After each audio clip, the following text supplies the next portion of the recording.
And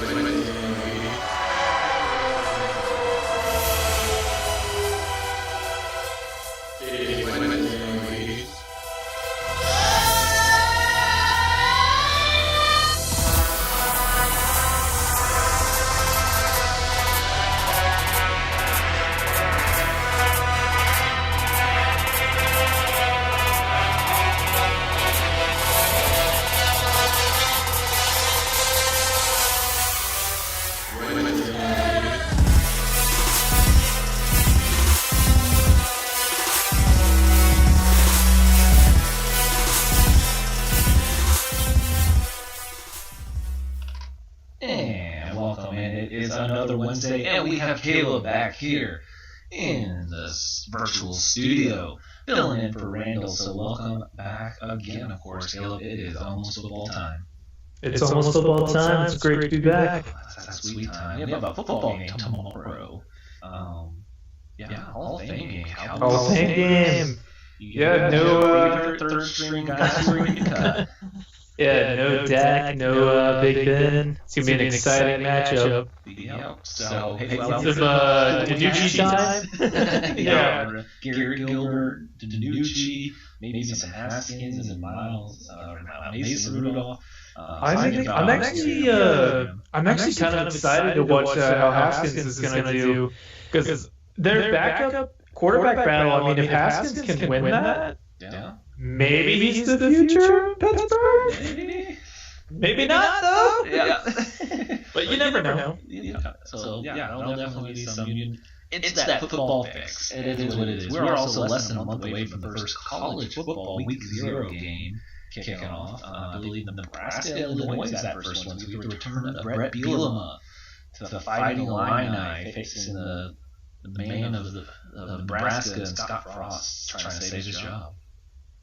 So it's just football time. It's just a great time, and that's obviously going to be the primary focus of the show. But not without mentioning, NBA free agency has kicked off, so we will definitely want to note on this, and we'll say some more in depth. I think the best idea will be to bring Randall and Jalen in at the same time to really go over the moves and their grades on teams. But I do want to bring up in us non-NBA geniuses here. I just want to first say off with this offseason.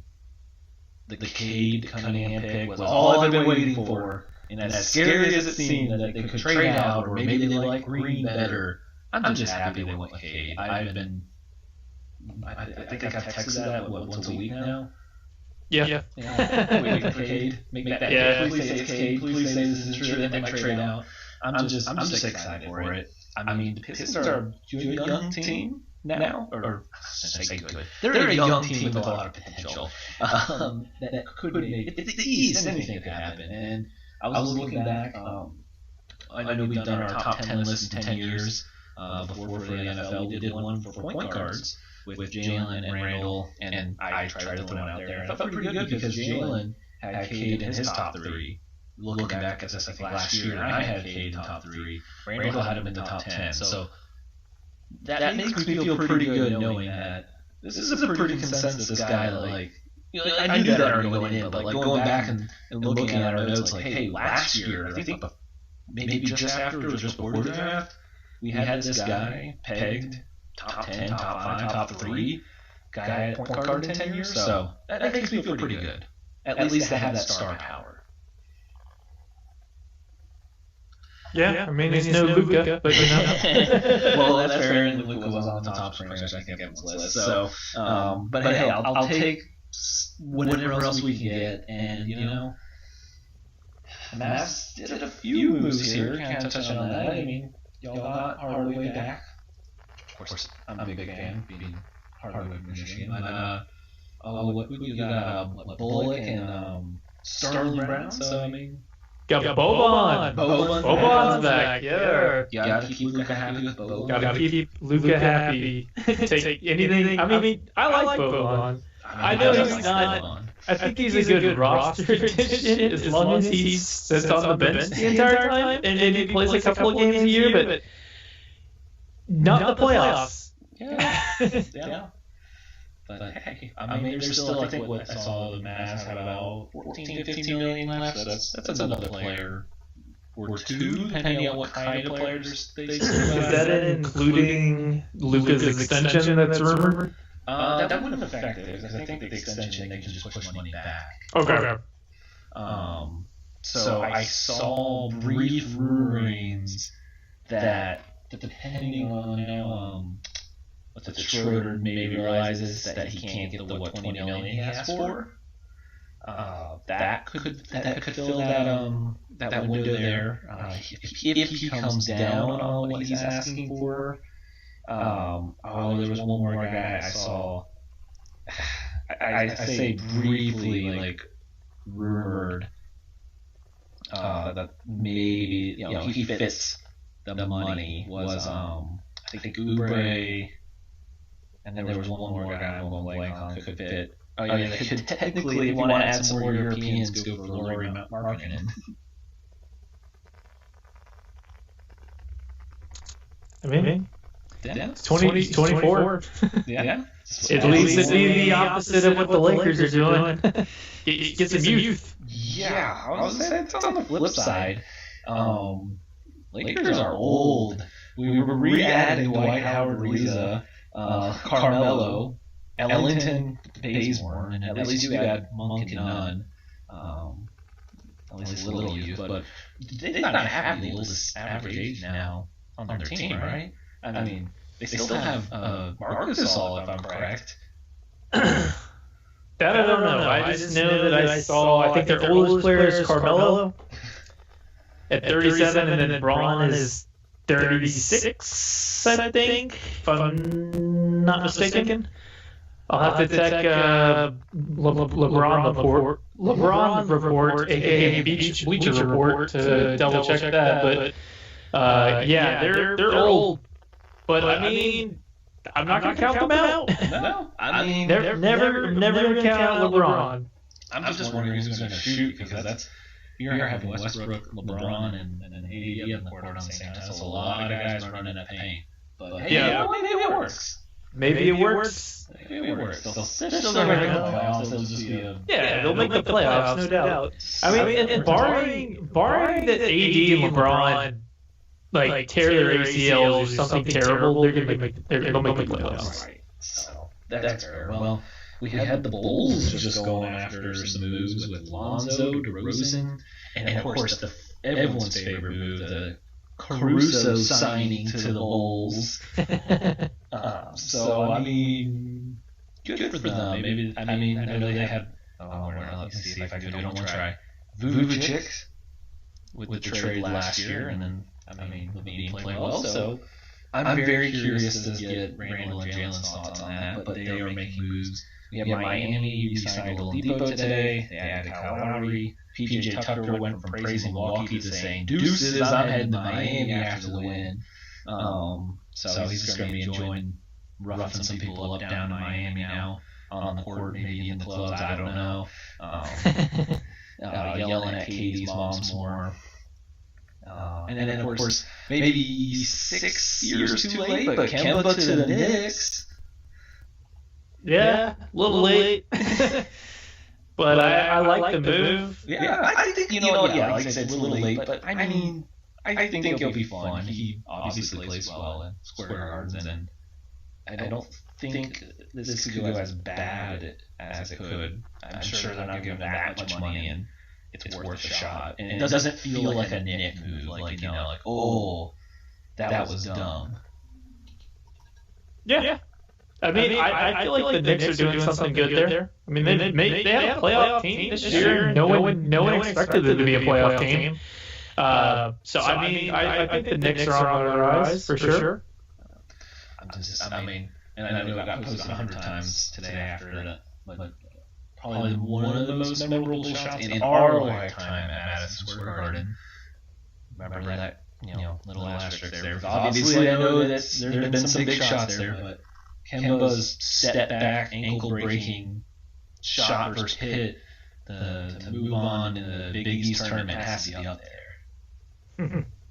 And I want to say that was Steven Adams, if I remember right, of hit back in the not long hair and giant beard days. That's a question for Jalen. Yeah, I remember right. I think that was him, but I'll let someone correct me on that. So definitely interesting to kind of see what keeps happening there. I know there's a few more signings we could see. Paul obviously re-upped with Phoenix. So there goes my. I think he was joining LeBron in the Lakers. I mean, granted, I think that was over when they got Westbrook. I still gave it a chance that they were going to go banana boat team over there and just go all 30 plus on the Lakers. But I guess he's joining Phoenix enough, and we can make it to the finals. I don't mean this in a bad way, but I don't see him making it back. So I guess he just enjoyed his time there and maybe ride out another playoff spot or two to the sunset. I just this year just seemed off enough that I don't think the Suns are going to have that good of luck to make that kind of run again. Maybe not. I mean, they were a great team this year. They really, I think, exceeded a lot of people's expectations. I mean, can't count out Devin Booker right at any point. And I don't mean it in a bad way for Phoenix. I'm not saying they're just completely off the map. But I think they're a playoff team for sure. Yeah, but I'm looking at the West, but you're not going to probably get the Lakers in that bad of a situation again. Because if AD's playing that whole time healthy, I'm pretty sure they were going to lose. I mean, that's just my thought. I could be wrong.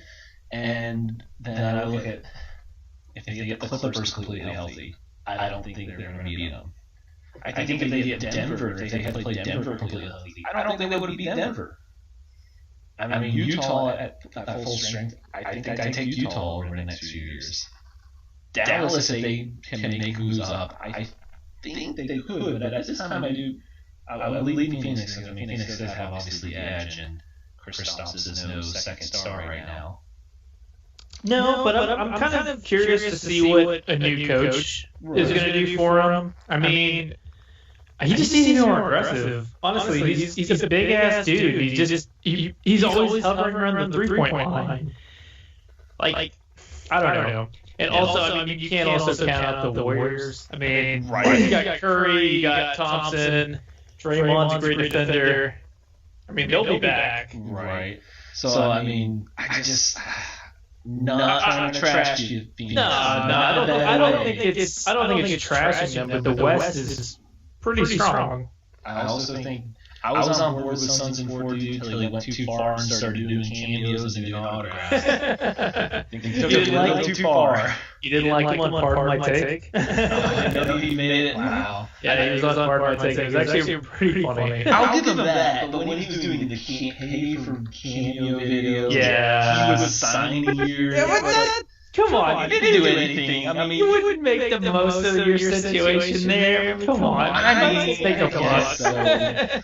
I would make a buck in that situation. Yeah. It just seemed like too much. You gotta capitalize on it. Said, okay, calm down, Phoenix. You're not winning it all now. Yeah. I guess I can't blame him for making the money, but... No, you can't blame him. I did the exact same thing. It was overkilling it to the point like, okay... I was finding it funny with the whole action figure they made of him. Just kept going, and I was like, okay, the action figure was hilarious. That's where I would have stopped. If he was signing the action figure case, I'm on board with that. But when he was signing like Chris Paul jerseys, or was it Steve Nash jerseys and basketballs, I was like, nah. I mean, I would not ruin my jersey by having the Suns and 4 guys sign. There's just 10 years from now, you're like, who signed that jersey? Yeah, signed by Chris Paul? No, Suns and 4 dude that nothing. Like out in Denver. Like if they had won the NBA championship, that would have probably been a hot commodity item. But I mean, yeah. Come on. Yeah. Stupid. Just a little too much. But you know what? That's a great segue, stupid. The New York Football Giants. Just more and more things have come out of this brawl. I don't really even know which detail now has become best. Is you want to start with the fact that there was just an all-out brawl, which there's fights in training camp, so That's not the point. It's the fact that there's a team all-out brawl with Daniel Jones on the bottom of it, and it's still going on. And then you come to find out Daniel Jones was running in there to try to stop it and tripped and falls into the bottom of this. Logan Ryan's yelling at Evan Ingram, calling him Butterfingers. I really hope that that's true. Because that's pretty sure it is. That's not a lie, though. That's not a lie detected right there. And then just go today. Nate Solder's wearing a shirt that got before the training camp started that just says "fight." I saw Jason Garrett in that shirt too. Yeah. And then you have what would you say it's up to 3 or 4 retired Giants now? So to my count, I think it's 3. Okay. So you had Todd Davis. You had, I think Joe Looney. Those are the 2 I saw. Joe Looney was signed like 4 days ago. Yep. So, what the heck? You can't tell me that that's not he hates the Giants locker room or Joe Judge. 4 days after signing, retires. And then, I don't know if this one really counts, but Kelvin Benjamin retired again, technically. But, Kelvin Benjamin... Literally, he graduated college a little too late because if he was in there to make the money right now, he could have made so much money at like Raising Cane's like everybody else, or just being a lard ass because he just shows up overweight as can be. Like Raising Cane's, tight end because of how big he was. Yeah, he was moving to tight end, man. I mean, shit. McDonald's, like I don't know, he could have made bank off of him being like the world's largest receiver. Oh yeah, well then on top, I'm sure he didn't find it so fun with all the sprinting that Joe Judge didn't find that after the fight he had them all sprint, and then didn't find it as they were doing the efforts. So he had to do, I think, was it up downs after that as well? Yeah. Oh man.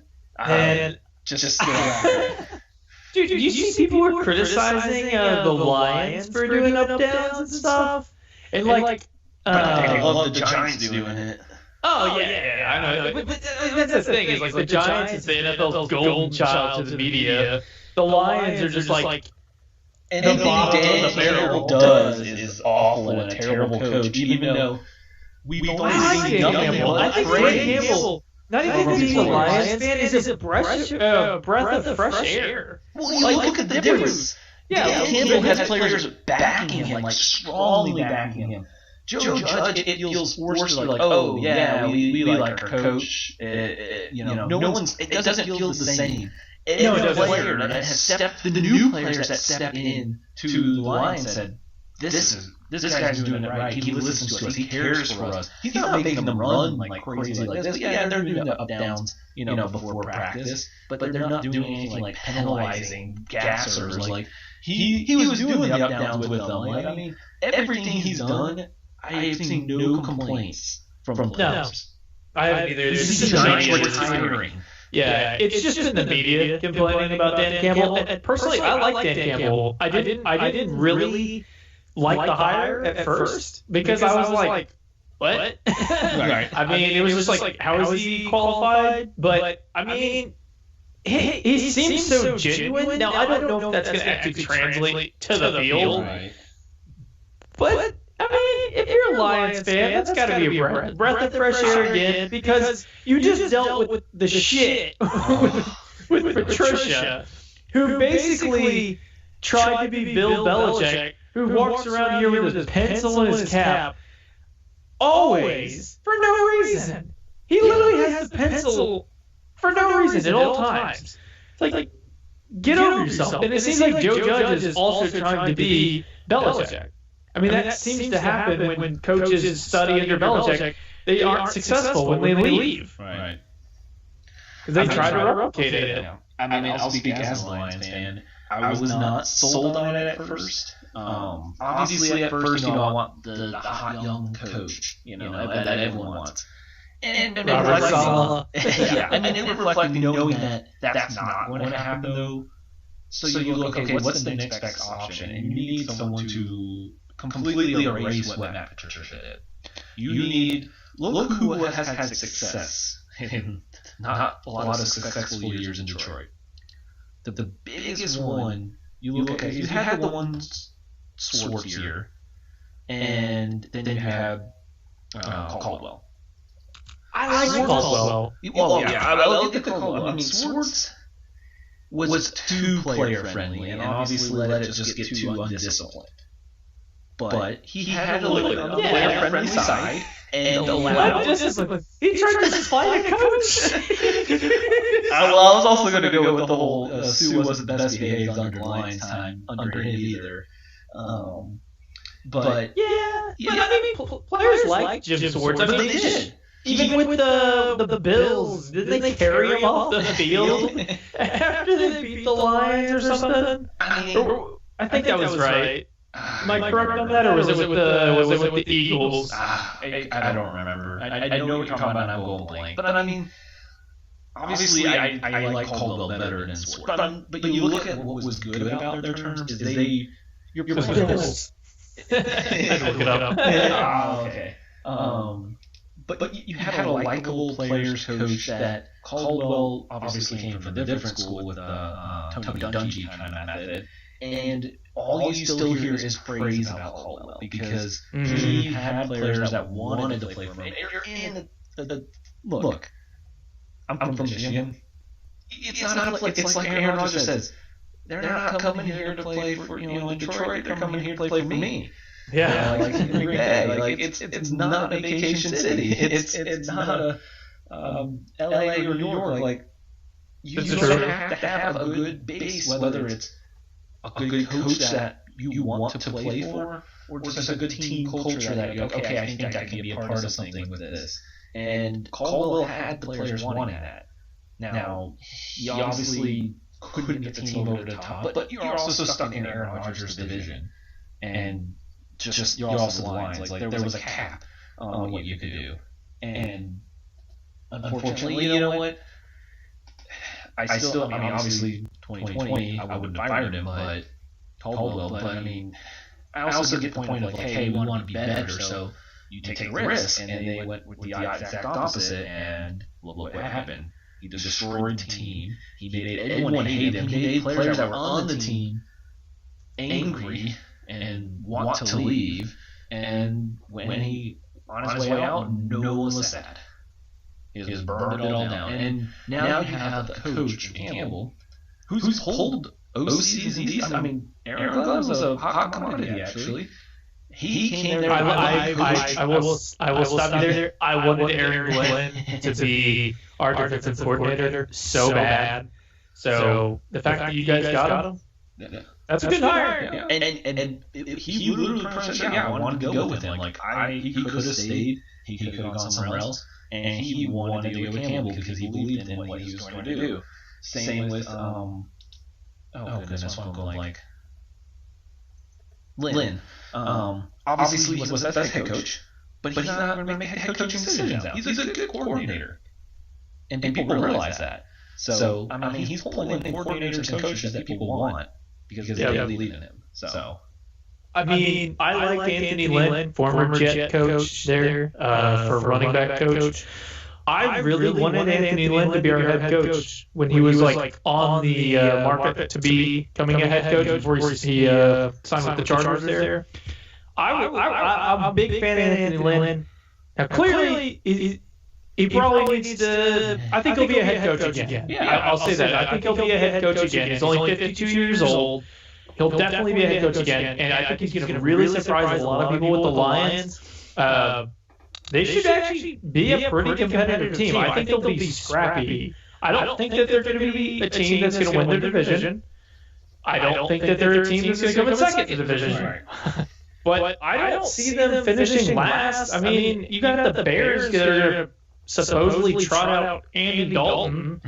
And if they trot out Andy Dalton, there's no reason that the Lions can't beat them. I mean, Jared Goff isn't as bad as Andy Dalton. He's also not as bad as everyone's going to make him out to be. And you also have DeAndre Swift and Jamal Williams. Am I correct on that? Jamal Williams? Yeah. Also, fantastic interviews from Jamal Williams. So I think the Lions are going to really surprise people, especially with Sewell also as a tackle. Right. Goff might show some improvement. This is the best offensive line. Yeah, this is a good offensive line here. You got is it Schwartz on the other side? We have Decker. That's right. Sorry, now, and he's been great. One of the best centers. Jonah Jackson's had a very good rookie year. So it's a solid offensive line. Yeah, I think the Lions are doing an excellent job of building a team. I would see them once Aaron Rodgers is gone. Maybe the Packers go down. I don't know. That's yeah. I mean, maybe. He has been rumored to say he really wants to play with Derek Carr. Yeah. Well, Derek versus the Raiders also a question. What if the Packers and Raiders do a little trade with Derek Carr and Jordan Love? You never know. That has to be one of the worst picks then if you drafted Jordan Love to trade for Derek Carr. That would be an extremely stupid pick, but hey, you don't want to lose your star receiver. I don't know. Maybe you do something desperate. I don't know. Fair enough. Well, bouncing around to another camp, I want to get your thoughts on Jets camp. As Wilson there, after missing a couple there on the whole contract issues. Oh my God, I was sweating bullets. I felt like honestly, it felt like the Sam Darnold situation all over again. So if you don't remember, Sam Darnold had a similar start to his camp where he actually missed 3 days for offset language in his contract. That seems to be the Jets' bane with their quarterbacks. Is Woody Johnson does not want to give the okay to our general manager for offset language. So, yeah, a lot of fans are blaming Joe Douglas, but the common denominator is the Johnsons. So I'm going to go with the Johnsons being the worst people alive. So, every Jets fan hates the Johnsons, but there's a lot of excitement as Jets fans right now. Now, we're not expecting a playoff run this year, but I could see us being an 8-9 team, something around there, 7-10 team with the extra week this year. Zach Wilson's actually pretty good. I mean, his first day when he got his contract signed, he did pretty bad the following day, but I'm not going to blame him. It's his first time playing pro ball at a camp. And also the night before he took the red eye. So I'm going to just blame it on he was tired and he wasn't as mentally sharp as he needed to be.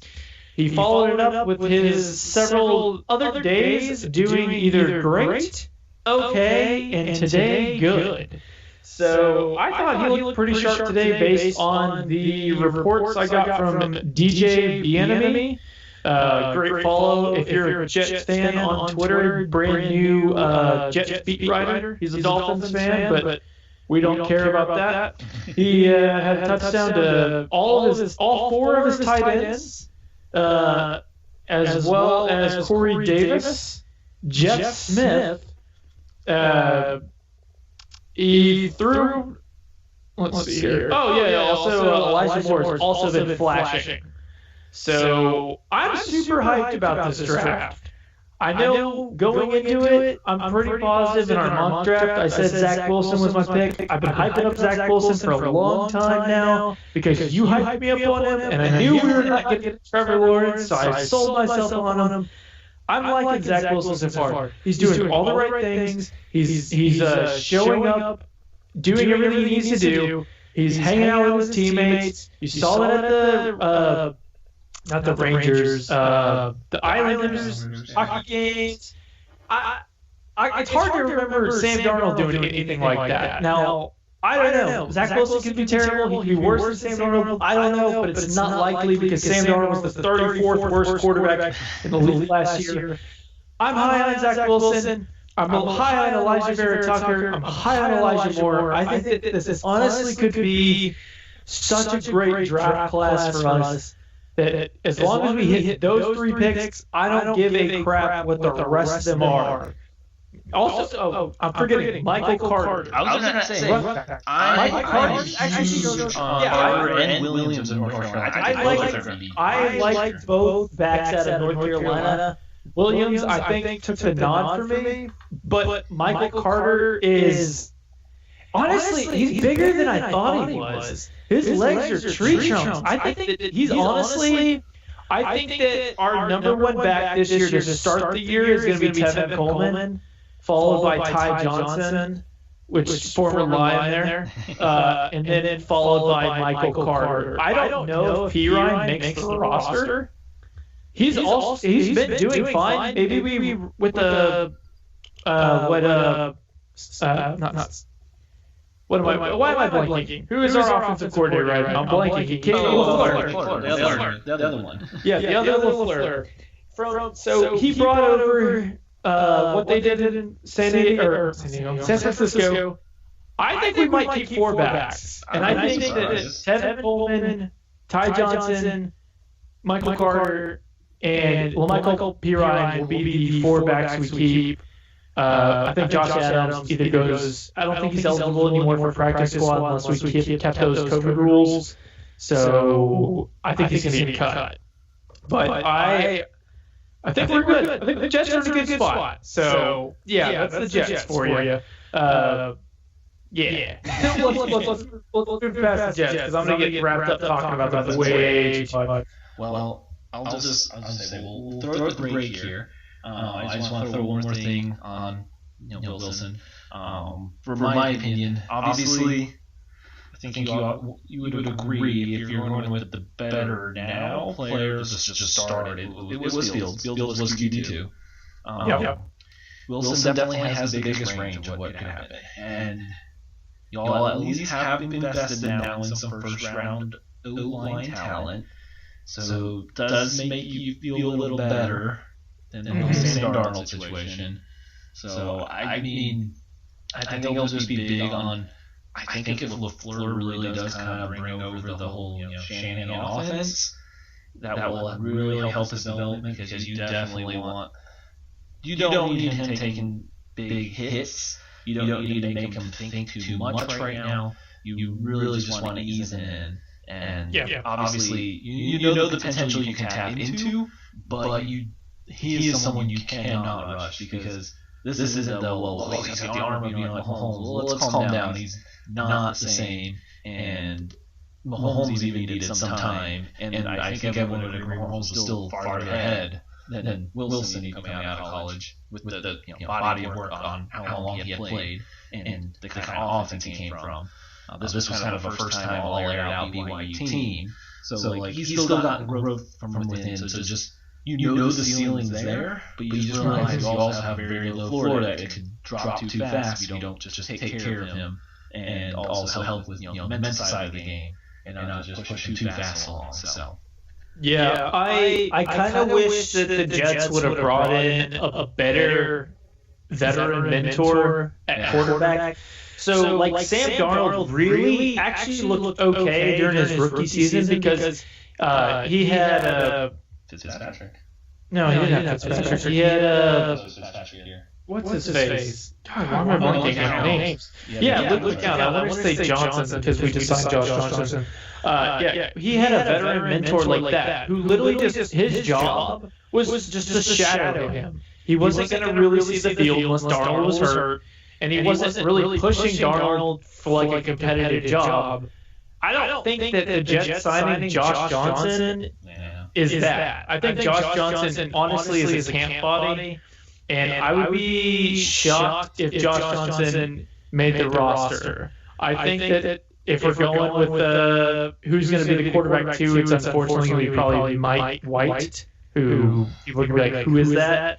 I really wish that the Jets would get somebody with some experience who could not really push him for the job, but just kind of show him the day in, day out kind of crap, how to study film, because Zach Wilson's a film junkie. He's been reported to be a film junkie, but there could be things that he just doesn't see on the film when he's studying in his own time that a veteran mentor could add for him. I mean, maybe with some roster cuts coming, you know, there could be a surprising cut. We could grab somebody. I think the Jets are still in the market for a quarterback too, especially to help out Wilson's development. Just because you want to put him in the best situation you could possibly put him in. The New York Jets have the best receivers we've had since 2008, 2009. I think that this has potential to be better. I mean, you've got Elijah Moore, Corey Davis. Unfortunately, Denzel Mims is apparently sucking in camp. But I mean, you still got Jamison Crowder for this year at least, and you can figure out if Mims is the guy or not. Wilson, he's in a good spot. He's in a much better spot than Sam Darnold is. So we'll hit break here real quick, and then on the other side, we're going to finish up some more training camp topics. And maybe a couple little college football nuggets, so catch you here on the other side.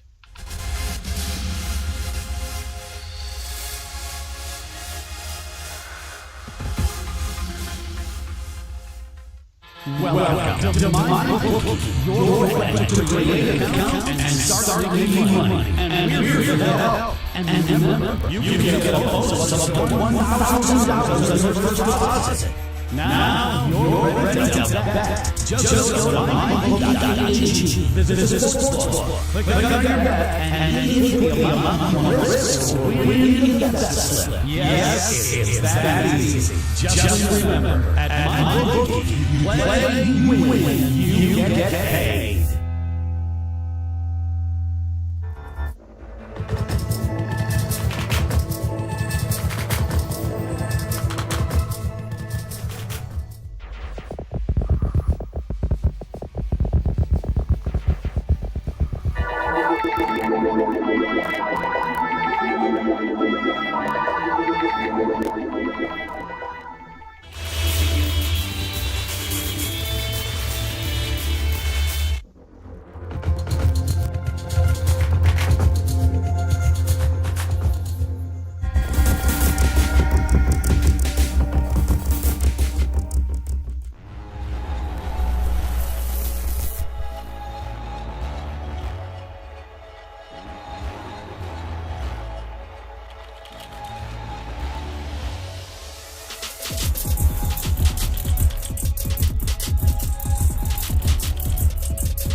We are back here on the other side of that commercial break, so of course, lots of good codes to use, lots of good discounts. Always feel free to use that 1-2-OZ Sports code, my bookie.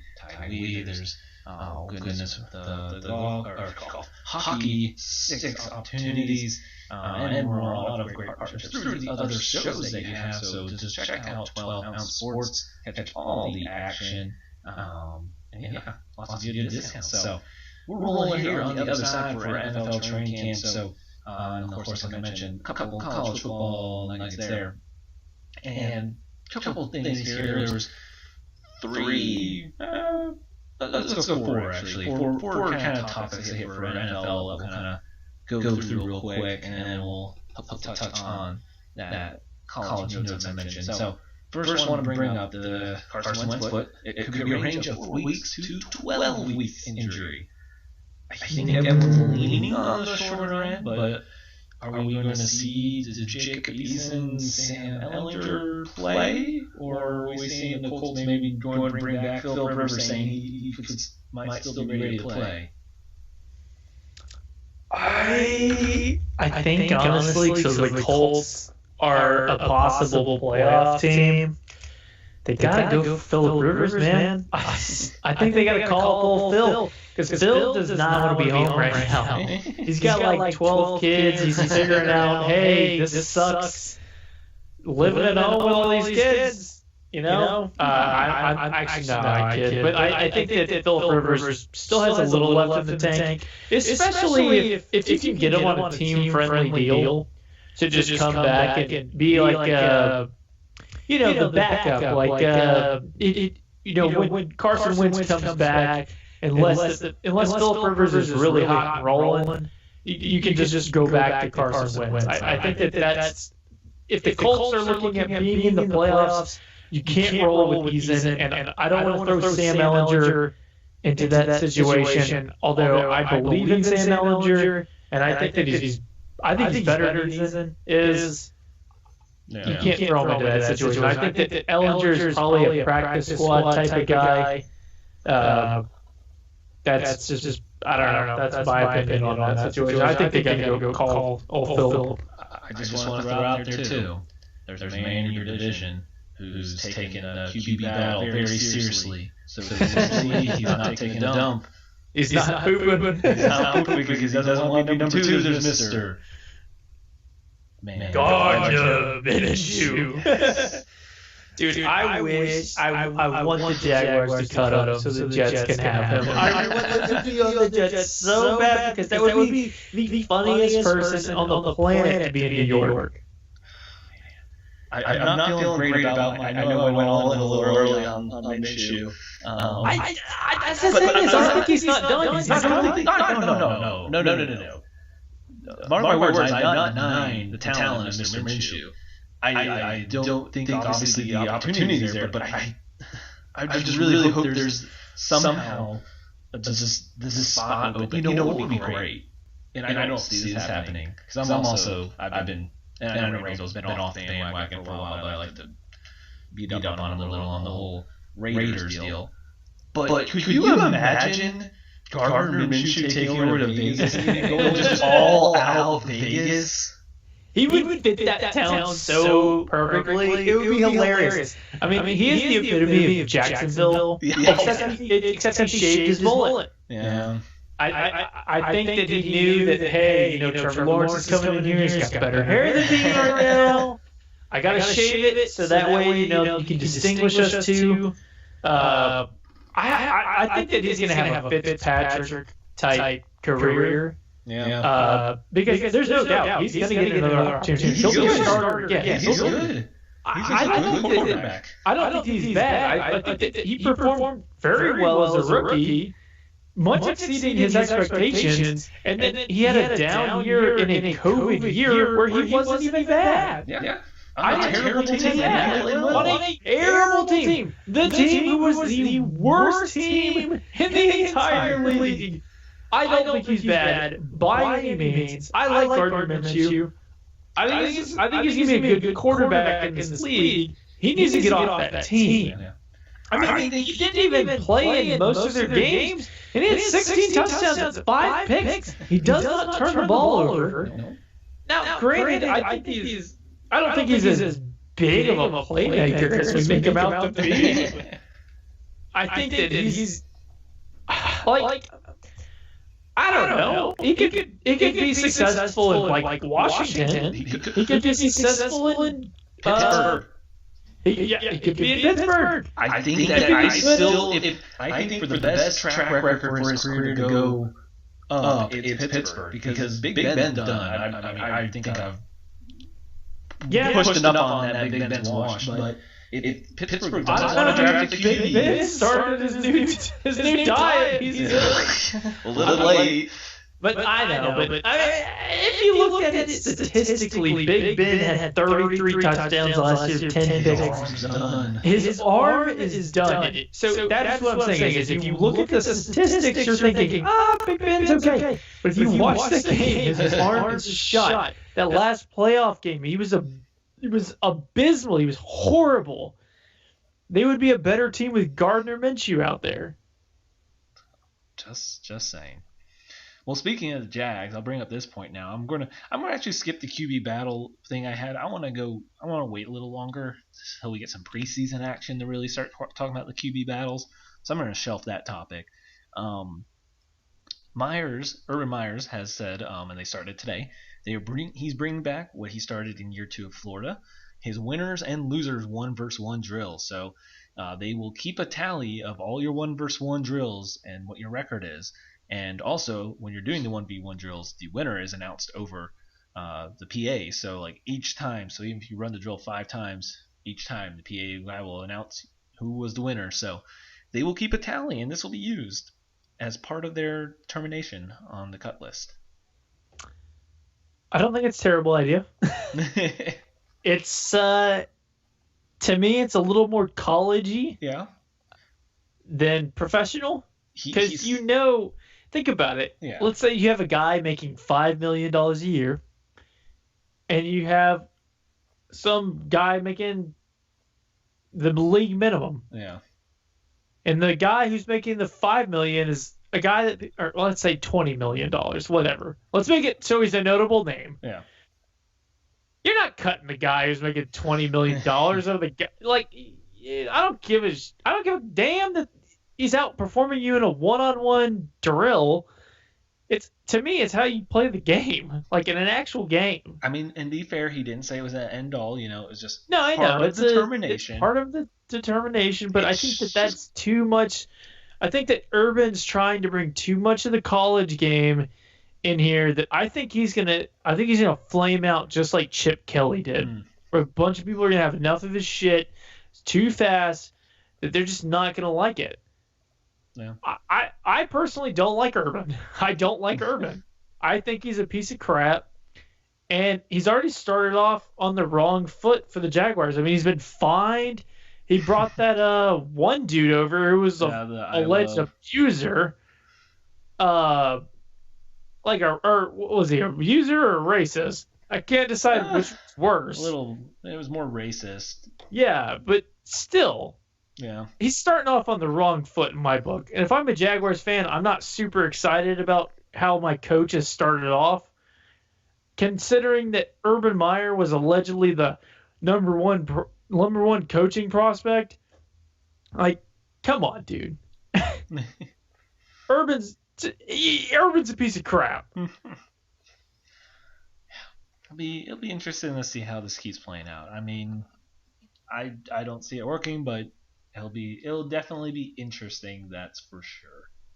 Yeah, we'll see how far Tebow makes it as well. Right, and that's not me saying that Urban's a bad coach, because I don't think he's a bad coach.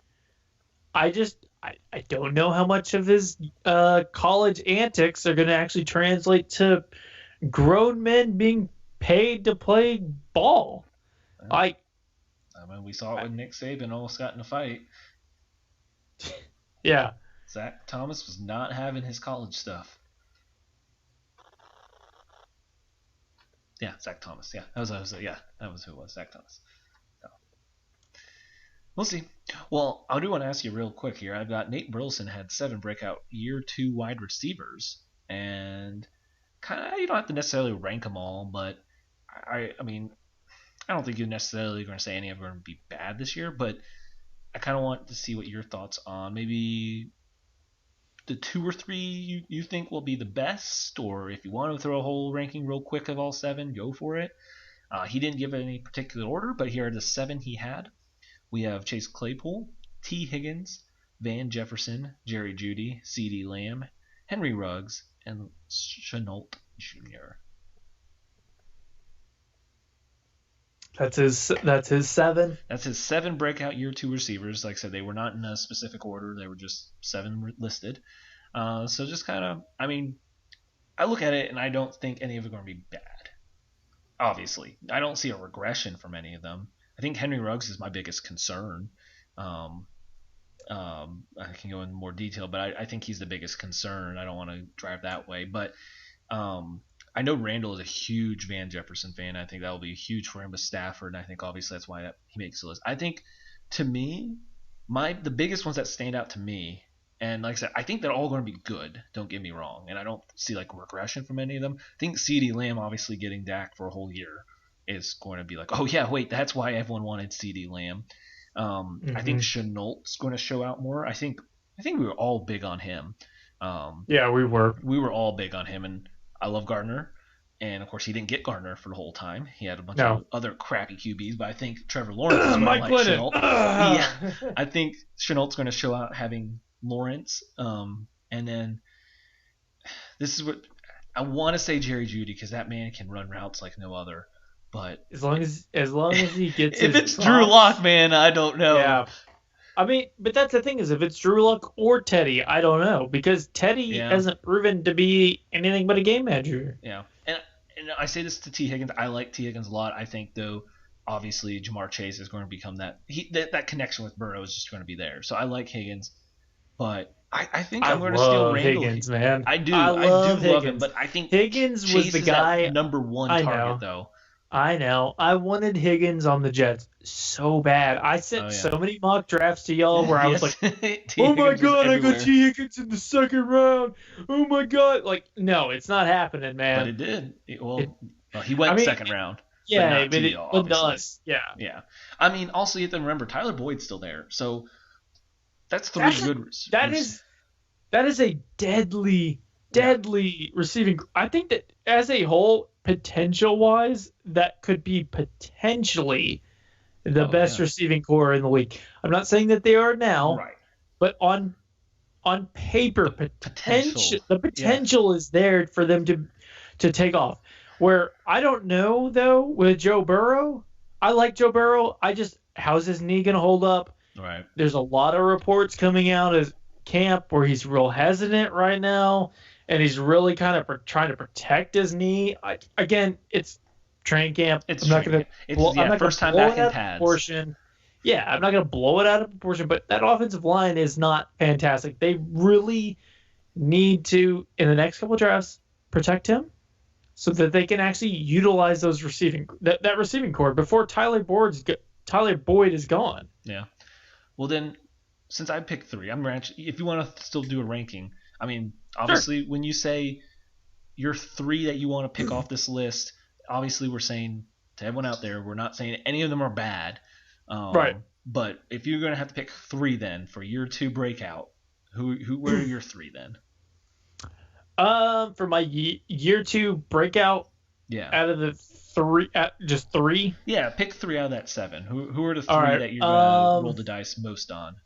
You're going to put money down. Who are the 3 you'll bet on? If I'm picking, let's say if I'm putting money down or I'm picking a fantasy team, my 3 are going to be in no particular order.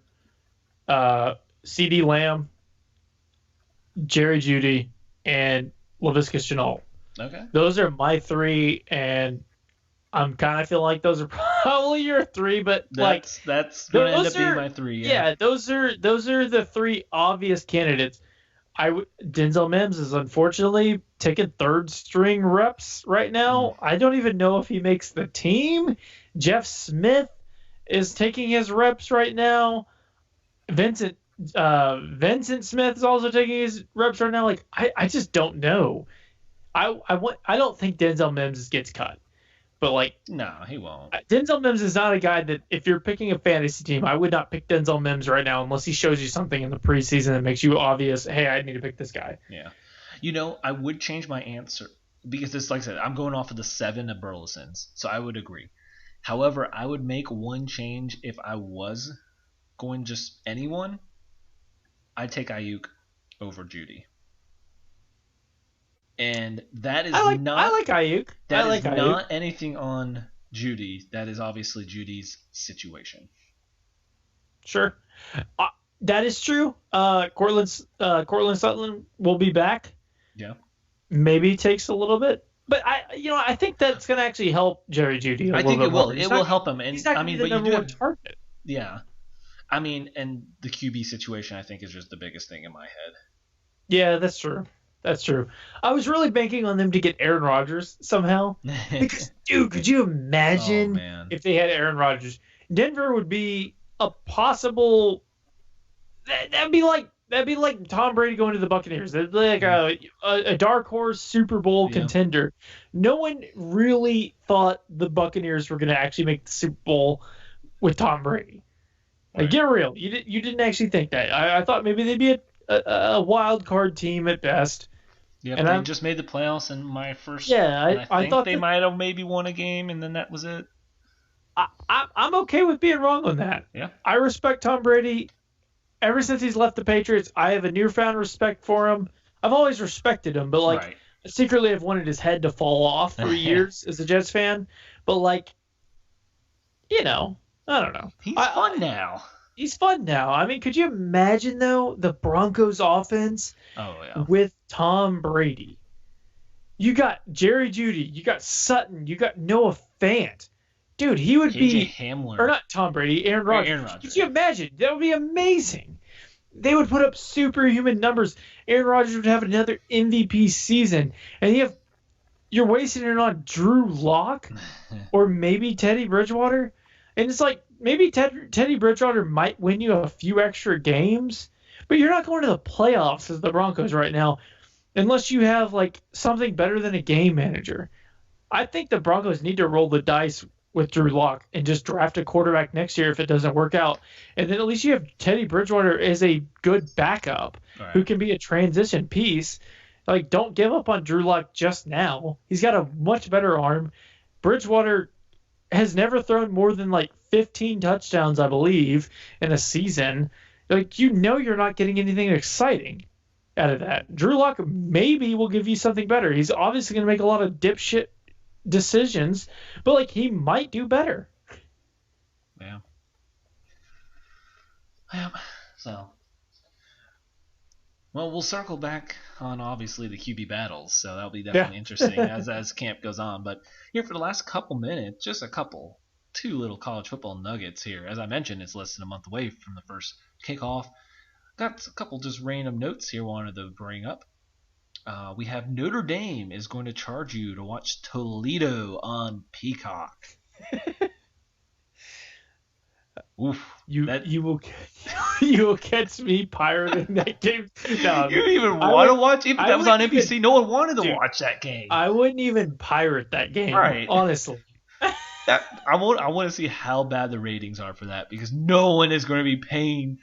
I mean, granted, I guess if someone already has Peacock, if you already have Peacock, you might watch it. But are you really though? Are you really? I don't know what other games are going on that week, but are you really going to watch Notre Dame Toledo?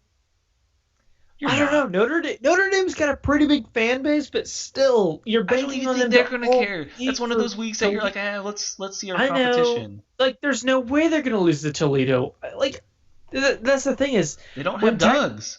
Yeah, well, when Texas, they don't have Dougs. If they don't have, it's like with Texas. Even as a Texas fan, I'm not watching Texas face UTSA. I just don't. I don't care enough to watch that. They're gonna win that game, and if they don't win that game, what the hell? Right. It's pathetic. Notre Dame is not gonna lose that game.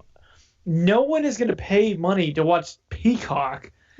The only thing that Peacock can bring to it is probably The Office and Parks and Rec, not Notre Dame and Toledo.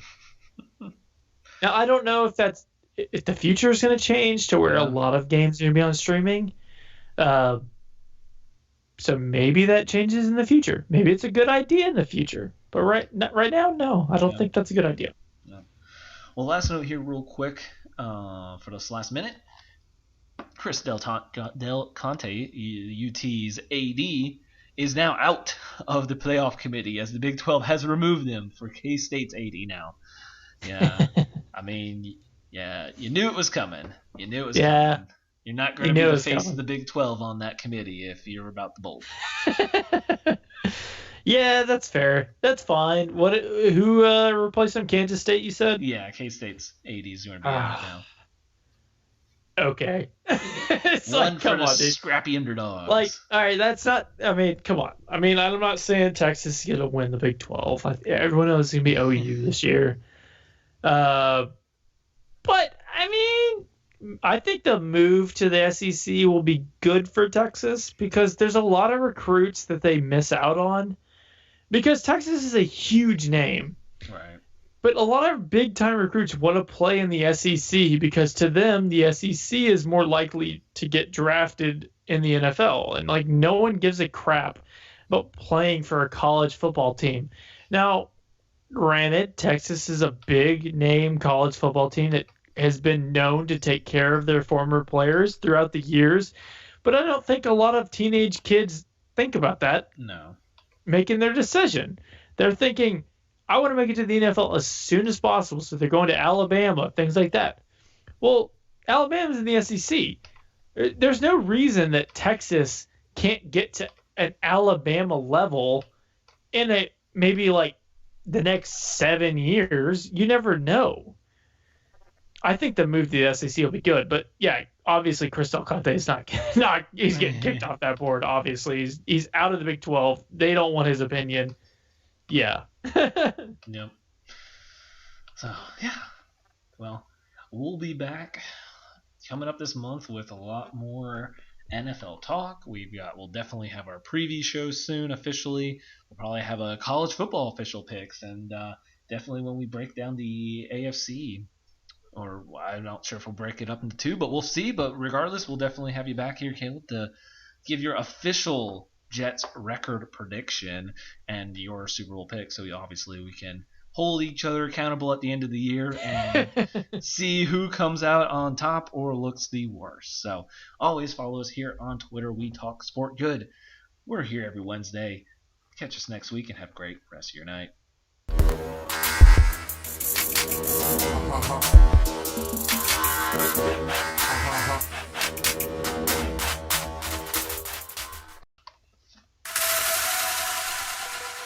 It is Wednesday, my dudes.